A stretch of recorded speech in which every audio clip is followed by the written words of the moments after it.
മങ്കാവിൽ എന്ന ചിത്രം നിങ്ങൾ എല്ലാവരും കണ്ടു കാണുമല്ലേ? ഇനി കാണാത്തവരുണ്ടെങ്കിൽ ഒന്ന് പോയി കണ്ടു നോക്കണേ. ഈ ചിത്രത്തിൽ മിസ്റ്റർ സ്റ്റാൻലി അവതരിപ്പിച്ചത് സൈനൈഡ് മോഹന്റെ കഥാപാത്രമായിരുന്നു. ഇനി ഈ സ്റ്റാൻലി ആരാണെന്ന് വെച്ചാൽ ചിത്രം കാണുമ്പോൾ മനസ്സിലാവും കേട്ടോ. ഈ സൈനൈഡ് മോഹൻ ആരാണെന്നോ ഇദ്ദേഹം എന്തിനാണെന്നോ ഈ സ്ത്രീകളെ കൊന്നത്, ഇങ്ങനത്തെ കാര്യങ്ങളൊക്കെ നിങ്ങൾക്ക് അറിയാൻ ആഗ്രഹമുണ്ടെങ്കിൽ യഥാർത്ഥ സൈനൈഡ് മോഹന്റെ കഥ കേൾക്കാം. വീഡിയോയിലേക്ക് പോകാം. So welcome back to Beams Wonderland.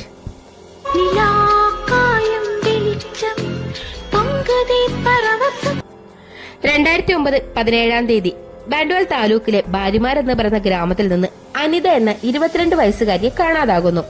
മംഗലാപുരത്ത് നിന്ന് ബാംഗ്ലൂർ ഹൈവേയിലേക്ക് ചെന്നാൽ അടിവാരത്തിലെ ഒരു ഗ്രാമമാണ് ബാരിമാർ. അനിതയെ കാണാതായ ദിവസം തന്നെ നാട്ടുകാരും വീട്ടുകാരും എല്ലാം അവിടെ അരിച്ചു പൊറുക്കുന്നു.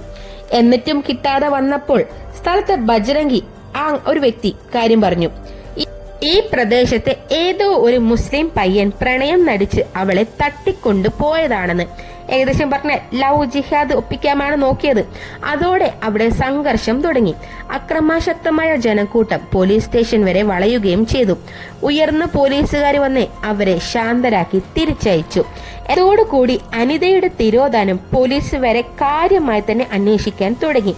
ക്രോപ്സ് ഓഫ് ഡിറ്റക്റ്റീവ് അഥവാ COD എന്ന് പറഞ്ഞ സ്പെഷ്യൽ ഇൻവെസ്റ്റിഗേഷൻ ടീമിന് കൈമാറി. ഒരു high level special investigation team തന്നെയായിരുന്നു ക്രോപ്പ്. അനിത ആരുടെയോ കൂടെ പോയതിനാണ് അവിടെ പ്രശ്നങ്ങൾ മൊത്തം നടക്കുന്നത്. അതുകൊണ്ട് പോലീസ് അനിതയുടെ മിസ്സിംഗ് കേസ് മാത്രമാണ് അന്വേഷിച്ചുകൊണ്ടിരുന്നത്.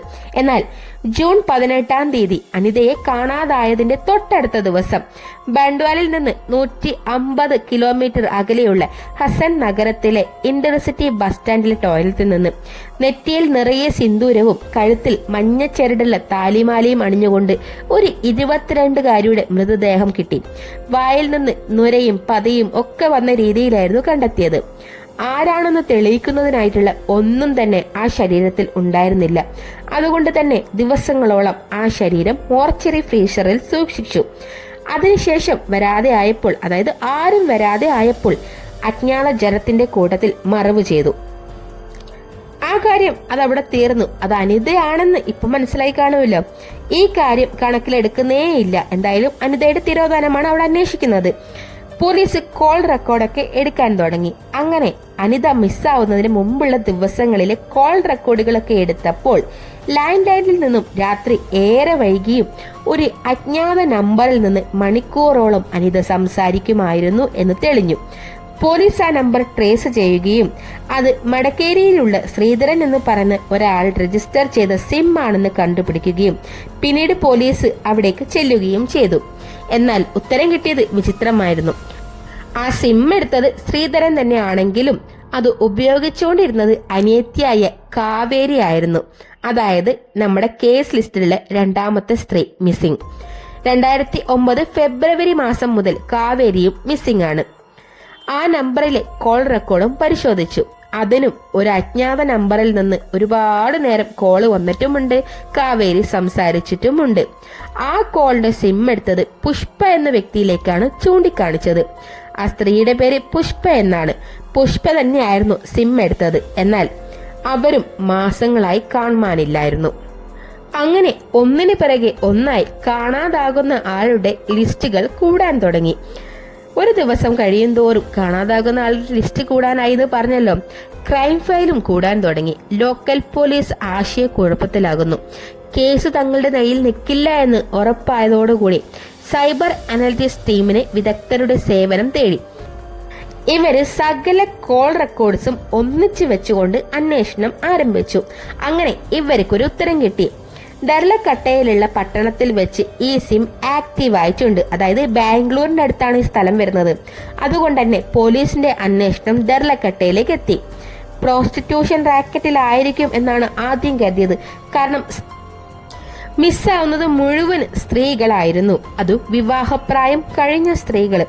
അതുകൊണ്ട് തന്നെ ഒരു പ്രോസ്റ്റിറ്റ്യൂഷൻ റാക്കറ്റിലായി പെട്ടുപോയി എന്നാണ് അവരത് കരുതിയത്. അതുകൊണ്ട് അവിടെയുള്ള എല്ലാ ഹോട്ടലുകളും റെയ്ഡ് ചെയ്യാൻ തുടങ്ങി. അങ്ങനെ സൈബർ അനലിറ്റിക് ടീം, അതായത് ആ ടീമിൽ നിന്നും ഒരു വിവരം ലഭിച്ചു. ദർലക്കട്ടയിലെ കാവേരിയുടെ സിം ആക്റ്റീവായിട്ടുണ്ടെന്ന്. അതിന്റെ സെൽ ടവർ അന്വേഷിച്ചു ചെന്നപ്പോൾ അവർക്ക് ലഭിച്ചത് ഒരു 16-കാരനായ ധനുഷ് എന്ന കുട്ടിയെയാണ്. വെറും 16-കാരൻ ഇത് ചെയ്യില്ല എന്ന് അവർക്ക് ഉറപ്പായിരുന്നു. ഏജന്റ് ആകാം എന്ന് കരുതി അവന്റെ പോക്കറ്റിൽ നിന്ന് കാവേരിയുടെ ഫോൺ കണ്ടെത്തി. 16 വയസ്സ് മാത്രമാണ് ഈ കുട്ടിക്ക് പ്രായം. എന്തായാലും ധനുഷിന് കാവേരി അറിയില്ല. കാവേരിയെ മാത്രമല്ല, കാണാതായ പെൺകുട്ടികളെ ഒന്നും ധനുഷിന് അറിയില്ല. എന്നാൽ പോലീസ് അവനോട് വീണ്ടും വീണ്ടും ചോദ്യം ചോദിച്ചു. അതിൽ ഒരു ചോദ്യത്തിന് അവൻ കൃത്യമായ ഉത്തരം നൽകി. ഫോൺ എവിടെ നിന്ന് കിട്ടി? അവൻ പറഞ്ഞ മറുപടി, അമ്മാവനായ മോഹൻ മാസ്റ്ററുടെ കയ്യിൽ നിന്നാണ് എനിക്ക് ഫോൺ ലഭിച്ചത്. താൽക്കാലികമായി ഉപയോഗിക്കാൻ വേണ്ടി എന്റെ അമ്മാവൻ തന്ന ഫോണാണിത് എന്നാണ് ധനുഷ് പറഞ്ഞത്. ധനുഷിന് പിന്നാലെ മോഹൻ മാസ്റ്ററും പിടിയിലാകുന്നു. കസ്റ്റഡിയിലെടുത്ത് അന്ന് തന്നെ കർണാടക പോലീസ് പറയുന്നു, 20 പെൺകുട്ടികളുടെയും കൊലപാതകത്തിന് ഉത്തരവാദി ഈ മോഹൻ മാസ്റ്റർ തന്നെയാണ്. അദ്ദേഹത്തിന്റെ അറസ്റ്റ് രേഖപ്പെടുത്തുകയും ചെയ്തു. അടുത്ത ദിവസം മോഹന്റെ ചിത്രസഹിതം പത്രത്തിൽ 1-ാം പേജിൽ തന്നെ ഒരു വാർത്ത വന്നു. അന്ന് പത്രക്കാർ ഈ മോഹൻ മാസ്റ്റർക്ക് ഒരു പേര് നൽകി, സൈനൈഡ് മോഹൻ. ഇനി ആരാണ് മോഹനൻ മാസ്റ്റർ? എന്തുകൊണ്ടാണ് മാസ്റ്റർ എന്ന് വിളിക്കുന്നത്? കഥ കേൾക്കാം. കർണാടകത്തെ ഒരു സാധാരണ പ്രൈമറി സ്കൂൾ അധ്യാപകനായിരുന്നു മോഹനൻ മാസ്റ്റർ. അദ്ദേഹം എങ്ങനെ സീരിയൽ കില്ലർ ആയെന്ന് വെച്ചാൽ, മംഗലാപുരത്ത് നിന്ന് കാസർഗോഡിലേക്ക് പോകുന്ന വഴി ഒരു ചെറിയ ബഡ് റോഡുണ്ട്. കുറച്ചു ദൂരം മുന്നോട്ട് പോയാൽ ഓലമേഞ്ഞ കുടിലുകൾ കാണാം. 1963 ഏപ്രിൽ 6-ാം തീയതിയാണ് ഈ കൊച്ചു ഗ്രാമത്തിൽ മൈലപ്പ ടുക്കുറു ദമ്പതിമാർക്ക് മോഹൻകുമാർ എന്ന മകൻ ജനിക്കുന്നത്. അവരുടെ 4 മക്കളിൽ മിടുക്കനായിരുന്നു മോഹൻ. നന്നായി പഠിക്കും, സ്പോർട്സിൽ ഫസ്റ്റ്, ഫിസിക്കൽ ഫിറ്റ്നസിന്റെ കാര്യത്തിൽ തന്നെ 100-ൽ 100 മാർക്കായിരുന്നു മോഹന്. 16 വയസ്സുള്ളപ്പോൾ അച്ഛൻ അമ്മയുമായി വിട്ട് ഉപേക്ഷിച്ച് വീട്ടിൽ നിന്ന് പോയി. തുടർന്ന് പഠിച്ച് ഡിഗ്രി കഴിഞ്ഞ് ഒരു പ്രൈമറി സ്കൂളിൽ അധ്യാപകനായി ജോലി ചെയ്യാൻ തുടങ്ങി. തന്റെ ജീവിതത്തിൽ മോഹൻ 3 വിവാഹമാണ് കഴിച്ചിട്ടുള്ളത്. ആദ്യമായി വിവാഹം കഴിച്ചത് മേരി, തന്റെ സ്റ്റുഡന്റ് ആയിരുന്നു. 1987 18 വയസ്സായപ്പോൾ വിവാഹം ചെയ്തു. അതായത് മേരിക്ക് 18 വയസ്സായപ്പോഴാണ് മേരിയെ വിവാഹം ചെയ്തത്. അതൊരു ഡിവോഴ്സിൽ അവസാനിച്ചു. രണ്ടാമത്തെ വിവാഹം വധു ഉപ്പള സ്വദേശി മഞ്ജുള. 2 ആൺകുട്ടികൾ ജനിച്ചു. ഈ ബന്ധം അങ്ങനെ നിലനിൽക്കുമ്പോൾ തന്നെ മഞ്ജുള അറിയാതെ ഡർലക്കട്ടയിൽ നിന്നും ശ്രീദേവി എന്ന് പറയുന്നൊരു സ്ത്രീയെ വിവാഹം ചെയ്തു. അതിലും 2 കുട്ടികൾ, ഒരു ആൺകുഞ്ഞും ഒരു പെൺകുഞ്ഞും. 3 വട്ടം വിവാഹം കഴിഞ്ഞ ശേഷം 2003 രത്ന എന്ന പേരുള്ള സ്ത്രീയുമായി അടുപ്പമായി. മോഹൻ വിവാഹിതനാണെന്ന് അറിയാതെയാണ് ഈ പെൺകുട്ടി അടുപ്പത്തിലായത്. തുടർച്ചയായി എന്റെ വിവാഹം കഴിക്കണമെന്ന് പറഞ്ഞ് ശല്യം ചെയ്യാൻ തുടങ്ങി. ഒരു ദിവസം ധർമ്മസ്ഥലയിലേക്ക്, അതായത് രത്നയുമായി ധർമ്മസ്ഥലയിലേക്ക് പോകുന്ന വഴി മോഹൻ പാലത്തിന്റെ മുകളിൽ നിന്ന് രത്നയുമായി സംസാരിച്ചു. നേത്രാവതി പുഴയിലേക്ക് സംസാരം തെറ്റി ഒറ്റ തള്ളായിരുന്നു. തോണിയിൽ പോയ മീൻപിടുത്തക്കാരൻ ഇവളെ രക്ഷപ്പെടുത്തുകയും ഹോസ്പിറ്റലിൽ എത്തിക്കുകയും ചെയ്തു. അന്ന് പോലീസുകാർ വന്ന് ചോദിച്ചപ്പോൾ രത്ന മൊഴി കൊടുത്തു. അതായത് മോഹനൻ മാസ്റ്റർക്കെതിരെ മൊഴി കൊടുത്തു. മോഹനൻ മാസ്റ്ററെ അറസ്റ്റ് ചെയ്തു. ഒരു ജയിൽവാസ കാലത്ത് അത്രയ്ക്കും ക്രിമിനൽ അല്ലാത്ത ഒരു മോഹനൻ മാസ്റ്റർ ആയിരുന്നു ആ സമയത്ത്. മോഹന്റെ സെൽമേറ്റ് ആയിരുന്ന ഒരു തട്ടാനായിരുന്നു. അയാൾക്ക് പറ്റിയ ഒരു അബദ്ധമാണ് മോഹനൻ മാസ്റ്ററോട് പങ്കുവെച്ചത്. 8 പശുക്കളെയും 4-5 ആടുകളെയും കൊന്നു എന്ന കേസായിരുന്നു അദ്ദേഹത്തിന്റെ മേലെ ഉണ്ടായിരുന്നത്. എന്നാൽ അതെങ്ങനെയാണെന്ന് വെച്ചാൽ, തന്റെ സ്വർണ്ണപ്പണിയിലെ, അതായത് സ്വർണ്ണക്കടയിലെ പണി ചെയ്തുകൊണ്ടിരിക്കുന്ന വേസ്റ്റുകളൊക്കെ കാലിയായ സ്ഥലത്ത്, അതായത് ഒരു പറമ്പിൽ കാലിയായ സ്ഥലത്ത് കൊണ്ടുപോയി വലിച്ചെറിഞ്ഞു. പറമ്പിൽ പുല്ല് തിന്നാൻ വന്ന കൂട്ടത്തിൽ ആ വേസ്റ്റും ഉണ്ടായിരുന്നു. അതിൽ സൈനൈഡിന്റെ അംശവും ഉണ്ടായിരുന്നു. ഇത് കഴിച്ച കന്നുകാലികൾ കൂട്ടത്തോടെ ചത്തുപോയി. ഇതായിരുന്നു കേസ്. അപ്പോഴും മോഹനൻ മാസ്റ്റർ ചോദിച്ചു, സൈനൈഡ് അത്രയ്ക്ക് പ്രശ്നമാണോ എന്ന്. എന്നാൽ തട്ടാൻ സൈനൈഡിനെ കുറിച്ച് വിവരിച്ച് പറയാൻ തുടങ്ങി. അതിന്റെ 100-ൽ 1 അംശം മതി. 1 അംശം വയറ്റിൽ ചെന്നാൽ അപ്പ തന്നെ അത് മരിച്ചു പോവും. അത് മനുഷ്യനായാലും അതെ, മൃഗങ്ങളായാലും അതെ. ഇതൊക്കെ കേട്ടപ്പോൾ മോഹനൻ മാസ്റ്ററിന് വല്ലാത്തൊരു ഹരം തോന്നി. മോഹനൻ മാസ്റ്ററിന്റെ കണ്ണുകൾ വരെ തിളങ്ങാൻ തുടങ്ങി. സൈനൈഡ് അകത്ത് ചെന്നാൽ ശരീരത്തിലെ സെൽസിന് വായു ലഭിക്കുന്ന പ്രക്രിയ പെട്ടെന്ന് നിന്നുപോകും. നിമിഷങ്ങൾ കൊണ്ട് മരണപ്പെടും. എല്ലാ കാര്യങ്ങളും തട്ടാനോട് മോഹനൻ ചോദിച്ച് മനസ്സിലാക്കി. തെളിവില്ല എന്ന് പറഞ്ഞ് മോഹനനെ ആ സമയത്ത് വെറുതെ വിടുന്നതായിരുന്നു. മോഹനൻ അവിടെ നിന്ന് നേരെ ചെന്നത് അബ്ദുൾ സലാം നടത്തിയിരുന്ന കെമിക്കൽ ഷോപ്പിലേക്കാണ്. അവിടെ ചെന്ന് തട്ടാനാണെന്ന് സ്വയം പരിചയപ്പെടുത്തി മോഹൻ സൈനൈഡ് വില കൊടുത്ത് വാങ്ങി. പക്ഷെ ഈ സമയത്ത് അബ്ദുൾ സലാം മോഹന്റെ ID കാർഡോ കാര്യങ്ങളോ ഒന്നും ചോദിച്ചിരുന്നില്ല. കാരണം അത്ര വിദഗ്ധമായി സംസാരിച്ചാണ് വീഴ്ത്തിയത്. പിന്നീട് അത് വെച്ചായിരുന്നു മോഹനൻ കളിച്ചു തുടങ്ങിയത്. സാമ്പത്തികമായി താഴെ നിൽക്കുന്ന കുടുംബത്തിലെ, അതായത് അങ്ങനൊരു വീട്ടിലെ വിവാഹപ്രായം കഴിഞ്ഞ പെൺകുട്ടികൾ, ഇതായിരുന്നു മോഹന്റെ ടാർഗറ്റ്. പ്രണയം നടിച്ച് വിവാഹത്തിന് പ്രപ്പോസ് ചെയ്യാൻ തുടങ്ങും. ഒളിച്ചോടിപ്പോയി വിവാഹം കഴിക്കാമെന്ന് പ്രേരിപ്പിക്കുകയും ചെയ്യും. അവരൊരുപാട് കഷ്ടപ്പെട്ടായിരിക്കും ആ വീട്ടിൽ നിൽക്കുന്നുണ്ടാവുക. അതായത് വിവാഹം പ്രായം കഴിഞ്ഞ് നിൽക്കുക എന്ന് പറയുമ്പോൾ ആലോചിച്ച് നോക്ക്. അവരിറങ്ങിപ്പോവുകയും ചെയ്തു. ദൂരെ എവിടെയെങ്കിലുമുള്ള ഒരു നഗരത്തിലേക്കായിരിക്കും ഒളിച്ചോടി ചെല്ലുന്നത്. എന്തായാലും അവിടെയുള്ള ഏതെങ്കിലും ഒരു അമ്പലത്തിൽ വെച്ച് താലി കെട്ടി ബസ് സ്റ്റാൻഡിന്റെ അടുത്തുള്ള ഒരു ലോഡ്ജിൽ റൂം എടുത്ത് കൂടുകയും ചെയ്യും.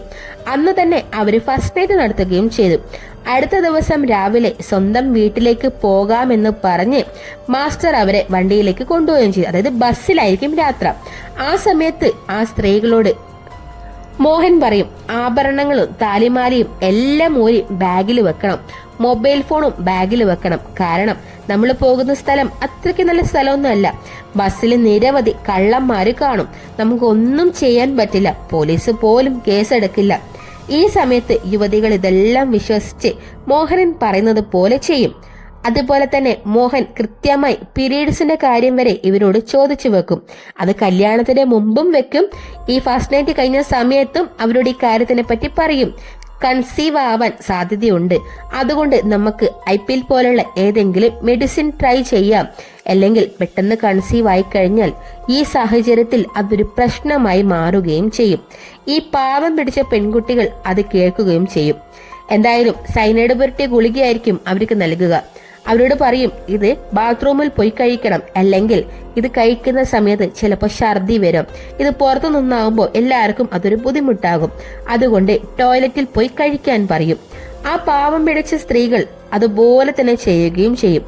ടോയ്ലറ്റിൽ കയറി വാതിലടയ്ക്കുന്നത് വരെ ആ സ്ത്രീകളെ ജീവനോടെ കാണാം. പിന്നെ നിമിഷങ്ങൾക്കകം മരിച്ചു കിടക്കുകയായിരിക്കും ചെയ്യുക. എന്നാൽ മോഹൻ അവർ ബാത്റൂമിൽ കയറി വാതിലടച്ച് 5 മിനിറ്റ് നേരം നോക്കിയിരിക്കും. പിന്നെ ആ ബാഗും സ്വർണ്ണാഭരണങ്ങളും വാച്ചും എല്ലാ കാര്യങ്ങളും മൊബൈലും ഒക്കെയായി അവിടെ നിന്ന് സ്ഥലം വിടും. യുവതികളെ ഇങ്ങനെയായിരുന്നു കൊല്ലുന്നത്. അതൊരു പതിവാക്കി മാറ്റി. ഇടയ്ക്ക് കേരളത്തിൽ വന്ന് 2 ഭാര്യമാരുടെ വീട്ടിലും മാറി മാറി നിൽക്കും. ജീവിക്കാനുള്ള പണം അവരുടെ സ്വർണം വിറ്റും പണയം വെച്ചും കിട്ടുന്നുണ്ടല്ലോ. യുവതിയുടെ സ്വർണം പണയം വിൽക്കുകയും ചെയ്യുകയായിരുന്നു. അത് പിന്നീട് ഒരു ഹരമായി മാറി. തീരുമ്പോൾ അടുത്തിരയെ പിടിക്കും. അങ്ങനെ വർഷം ചെല്ലും തോറും സൈനൈഡ് മോഹന്റെ ആത്മവിശ്വാസം കൂടി. 2004 ഒരു യുവതിയായിരുന്നു, 2005 3, 2006 4, 2007 3, 2008 2, ഇങ്ങനെ കൊന്നുകൊണ്ടേയിരുന്നു. 2020 ഒക്ടോബർ 21 പിടിക്കുന്ന സമയം ആ വർഷം കൊന്നത് 9 യുവതികളെയായിരുന്നു.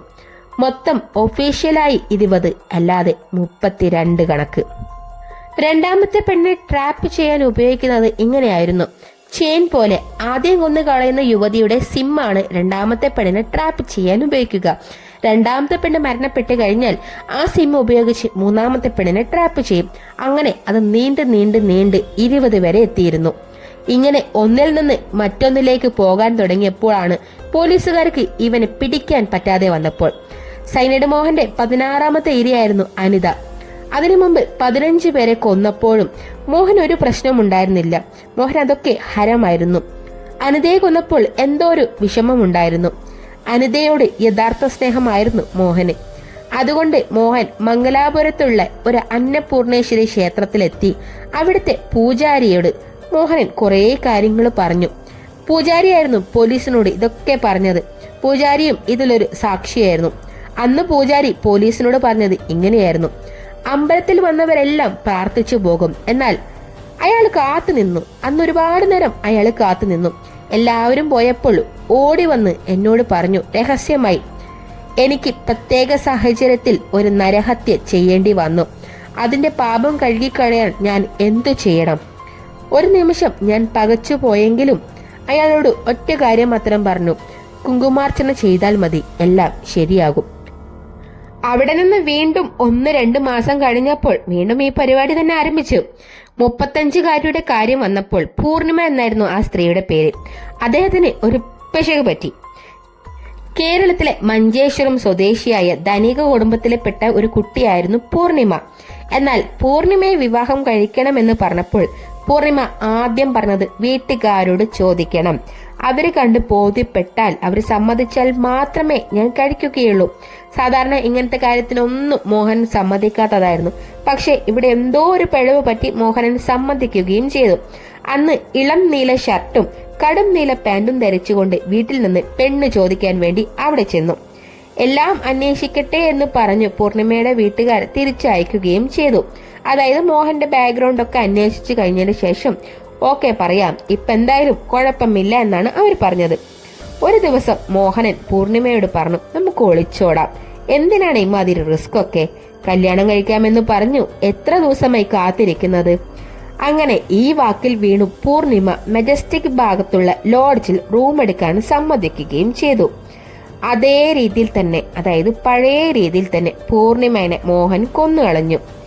അങ്ങനെ കേസ് പുറത്തു വന്നപ്പോൾ മോഹനൻ പെട്ടു. കാരണം പൂർണിമയുടെ വീട്ടുകാരൊക്കെ മോഹനനെ കണ്ടിട്ടുമുണ്ട്. മോഹനാണ് പൂർണിമയുമായി പ്രണയത്തിലാണെന്ന് അവർക്ക് അറിയുകയും ചെയ്യാം. ഈ സമയത്ത് സൈബർ സെല്ലിന്റെ കയ്യിൽ ഒരുപാട് ഫോൺ നമ്പേഴ്സ് ഉണ്ടായിരുന്നു. അതില് മോഹൻ വളയ്ക്കാൻ ശ്രമിച്ച പെൺകുട്ടികളുടെ നമ്പറും ഉണ്ടായിരുന്നു. മോഹൻ കാരണം മരണപ്പെട്ട പെൺകുട്ടികളുടെ നമ്പറും ഉണ്ടായിരുന്നു. ആ കൂട്ടത്തിലെ ഒരു നമ്പർ ഓൺ ആവുകയും അതിലേക്ക് റിങ് പോവുകയും ചെയ്തു. മറുഭാഗത്ത് ഒരു സ്ത്രീയായിരുന്നു ഉണ്ടായിരുന്നത്. സ്ത്രീയോട് കാര്യങ്ങൾ ചോദിച്ചപ്പോൾ അവർ പറഞ്ഞ മറുപടി ഇങ്ങനെയായിരുന്നു: മടികരി ബസ് സ്റ്റാൻഡിന്റെ അടുത്ത് വെച്ച് ഗർഭനിരോധന ഗുളിക തന്നു. ആ ഗുളിക കഴിക്കാൻ വേണ്ടി ഞാൻ ബാത്റൂമിലേക്ക് ചെന്നു. ഗുളിക വായിലിട്ടതും ഓക്കാനം വന്നു, ഛർദ്ദിച്ചു.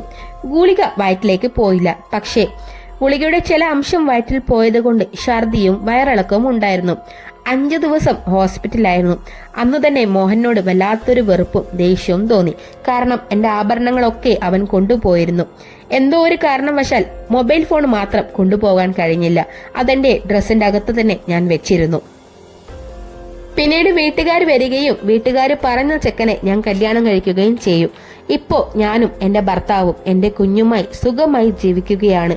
എന്റെ ഭർത്താവും വീട്ടുകാരും അറിയാതെ ഞാൻ മൊഴി നൽകാം. പക്ഷെ ഒരു കാരണവശാലും അവരൊന്നും അറിയരുത്. ഇതായിരുന്നു ആ സ്ത്രീ പറഞ്ഞത്. ഇതൊക്കെ നടന്നുകൊണ്ടിരിക്കുന്ന സമയത്തായിരുന്നു ആദ്യം പറഞ്ഞ കാവേരിയിൽ ആ ഫോൺ ഓൺ ആവുകയും അനന്തരവനായ ധനുഷിന്റെ കയ്യിൽ പെട്ടതും. അതായത് ധനുഷ് ഇവരുടെ കയ്യിൽ പെടുന്നതും. ദർലക്കട്ടയിൽ വെച്ചാണ് അന്ന് ധനുഷിനെ കിട്ടിയത്. മോഹനനാണ് എന്ന് കൊടുത്തതെന്ന് പറഞ്ഞപ്പോൾ തന്നെ 100% ഉറപ്പിച്ചു ഇതിന് പിന്നിൽ മോഹനൻ തന്നെയാണെന്ന്. ഈ സമയത്ത് അനിതയെ കാണാതായതിന്റെ പോസ്റ്ററൊക്കെ ഒട്ടിച്ചിരിക്കുന്ന സമയമായിരുന്നു.